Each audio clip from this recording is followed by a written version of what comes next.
Hey everyone, and welcome to Christmas. Today I'm going to be doing a video that I've wanted to do for a really long time, but I just haven't felt ready to do it yet. But I'm going to be telling you guys my story with when I lost my period for 2 years and how I got it back. And hopefully this video will be able to be relatable to some of you guys if you're going through the same thing, or if you're just interested in learning more about what I went through. I just want to make a quick disclaimer before I start that I'm obviously not a doctor or expert in this field. I'm just sharing this so you guys know what I went through. Take what I say lightly and yeah, take what you will from this video, but a specialist in this area is always like the best to get proper advice from. I hope this video is able to help even just like one person if this is something you're struggling with. Let's just get straight into the video because I've got quite a bit to say.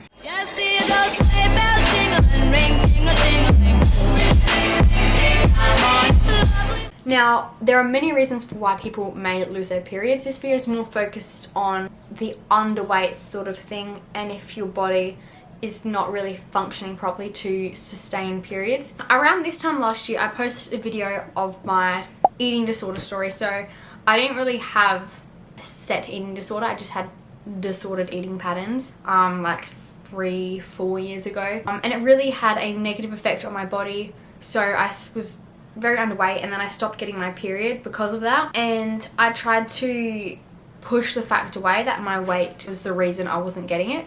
I blamed it on as many other things as I could because I didn't want to admit to the fact that I was underweight and needed to work on that. This was all a result of me going through a phase of being very self-conscious of how I looked, and I stopped eating proper decent meals. I was restricting what I was eating because I thought that was just the way to be, but all of this is addressed in detail in another video. When you don't eat enough to meet basic requirements, so it's called the basal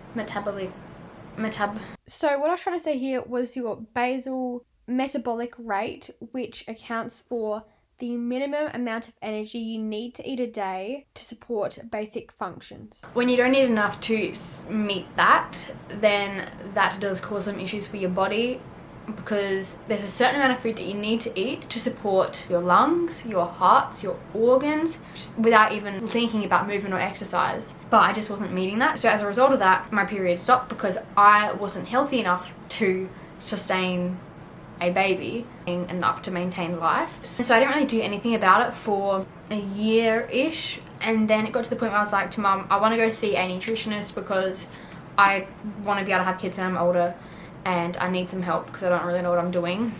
So I went there, she helped me to eat more and give me more guidance and more knowledge on it all. And then once I gained 7 kilos, I was back to a normal healthy weight range, and then the periods came back, and I'm the happiest and most comfortable I am with my body than I have been ever. That's just my quick little debrief of what happened to me. So now the advice time. I'm going to break it up into some categories. So I'm going to have diet, exercise, mental health. So first of all, obviously the first thing that I had to do was eat more. And when you're in that mindset where you think you're eating healthy and you think you're eating enough, but you're also deep down worried about how you look and you're constantly wanting to lose weight, it can be really hard if someone tells you, oh, just eat more.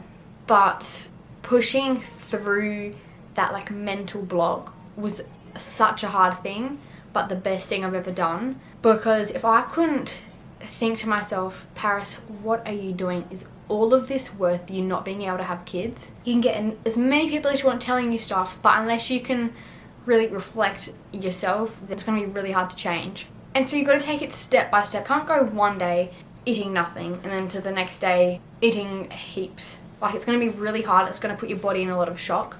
So if you want to make changes, slowly and gradually increase the amount of food that you're eating. So say, for an example, if you've got a meal and there's like rice or pasta involved, have your normal amount and then add an extra scoop. That's what I was taught. Just add an extra scoop of everything. And also, one little thing, you got to remember, us teenagers, we need to eat a lot because we're growing, especially if you're active. You need to eat a lot. So don't feel embarrassed or compare what you're eating to, say, a 40-year-old person or someone really young, because we all need to be eating different amounts. Also look to add more protein and fat into your diet. Things like avocado, yogurt, nuts, seeds, peanut butter, olive oil, salmon are so amazing for you. They support your heart. They're not going to increase your cholesterol and all that stuff. And plus, they are more filling and they have a lot more to them than, say, watermelon. They're going to give you more energy for a smaller amount.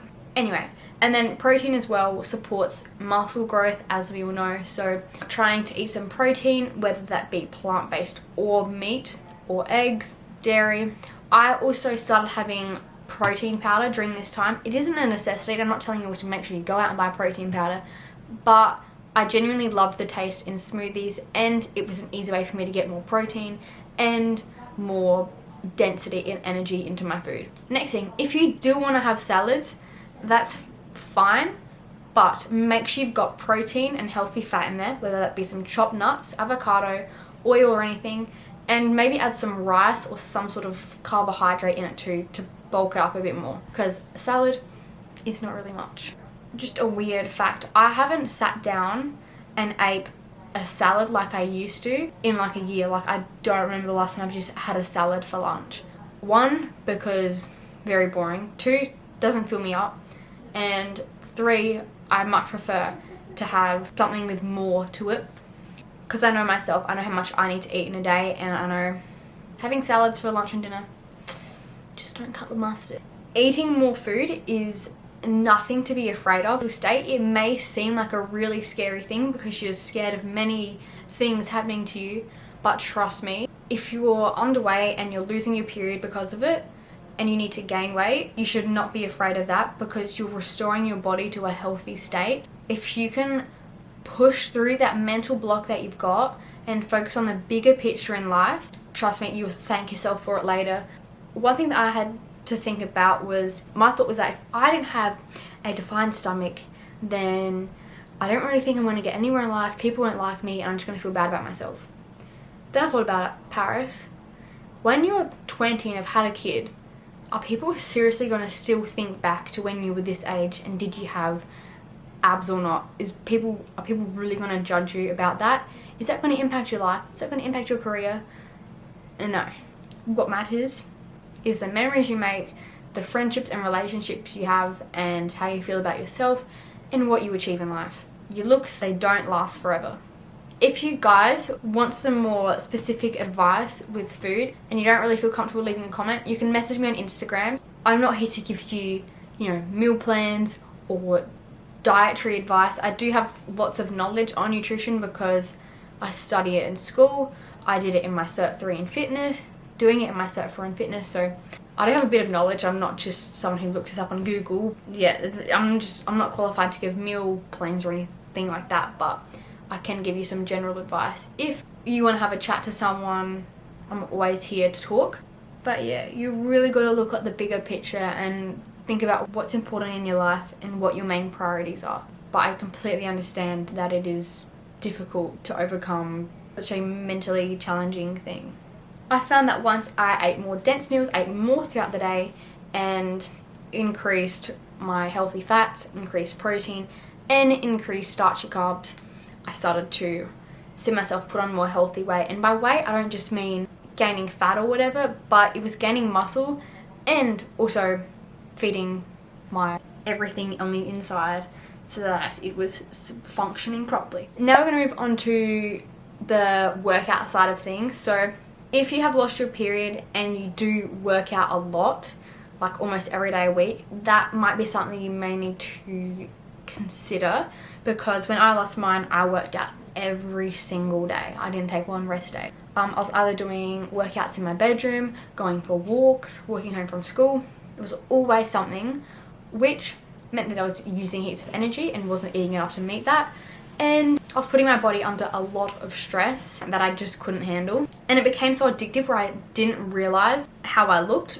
I thought I looked a certain way, but to the rest of the world, I looked very, very thin. But with the help of, again, the nutritionist and then me thinking of the bigger picture, I cut down my exercise to like 3 times a week max. And I gave my body time to rest, and this also meant that I could eat enough because I wasn't just burning it all off. And in terms of gaining weight while working out, I did less cardio and I focused more on building muscle with heavier weights. Muscle does weigh more than body fat, so a little fun fact for you there. So now I've gained a bit more of my bum. I have built more muscle in my arms. I'm just stronger all round. I weigh the most I've ever weighed, but I'm completely happy with that because I'm happy with how far I come. I know I'm at a healthy stage now. Very healthy mentally, physically, internally, everything's working well. And so I couldn't ask for anything more. Wouldn't want to change myself for anything. And yeah, I'm really proud of the stage that I'm at. A major thing that helped me with this was weight training. Because obviously, as you all know, I'm interested in fitness and stuff. You know, being able to work out and put on muscle and gain weight in a healthy manner was completely ideal for me. But of course, throughout all this, you're gonna gain body fat. And it's nothing to be ashamed of. I can tell you, every single person on this earth has a bit of body fat on them. Unless you're training for like 3%, if you're doing that whole competitions and stuff, no one is completely shredded 24/7 every single day a year. It's unrealistic and unmaintainable and unhealthy. You need to have some body fat on you for your own health, and it isn't unhealthy until it becomes to the other end of things where it may be damaging your health. But that's not what we're talking about here, so please don't be afraid of that. I know it's hard for me to just say this, but trust me, I know at the time I was scared of that, and that's the last thing I wanted. But I would just tell myself, if I could speak to myself back then, I would say, Paris, like, what are you doing? Think about it again in the bigger picture. Is a tiny little bit of extra body fat really worth all of this stress that you're under, all of the unhealthy state that you're in, the detrimental stuff you're doing to your body? Is it all worth it? No, it's not.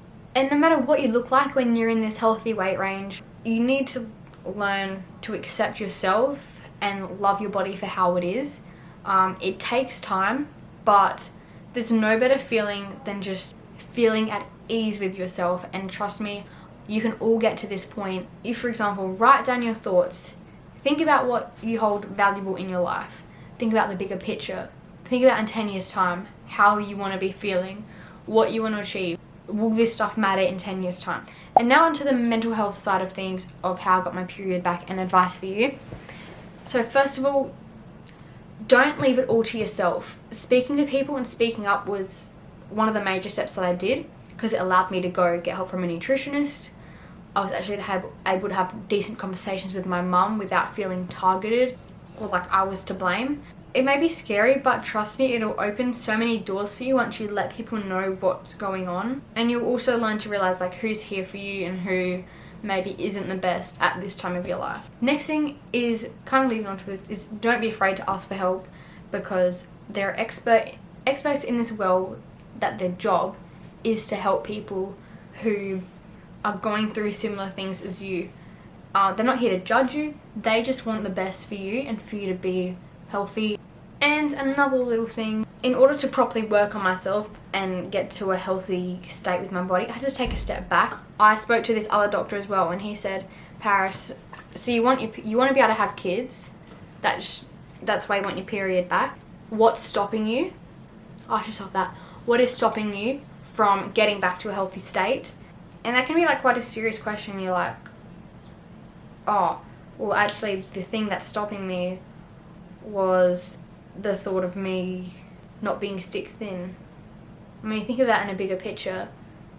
It's like, it's so not worth it. It's so not worth it. So ask yourself that, and then think, how am I going to do this? You may not know, and that's alright. I didn't know either. But there are people here to support you. There are steps you can take. Now, people may lose their periods for all sort of reasons. This video is more focused on, you know, being underweight. Talk to your parents about it. If you want to get tests or something done, get your hormone levels tested. That could be another thing to do as well.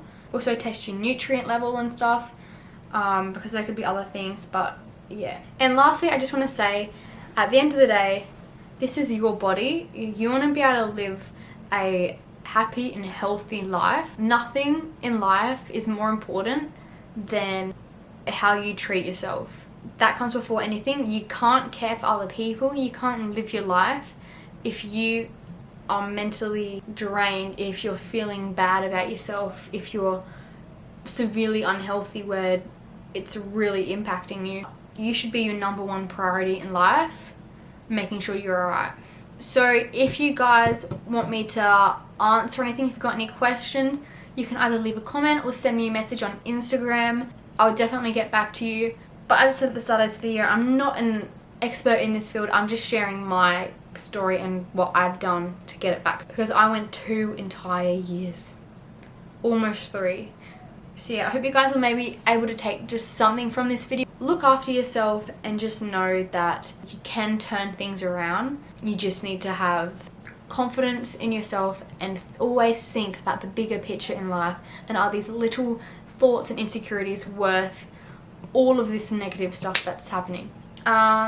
So thank you all very much for watching. I hope you guys were able to take something away from this video. If you guys enjoyed, please give it a like and subscribe, all of that jazz, and then I'll see you all in my next video. But yes, just know that there are many people here for you. I'm here for you all if you ever need help, because this is the reason why I made my channel. Yes, catch you all soon.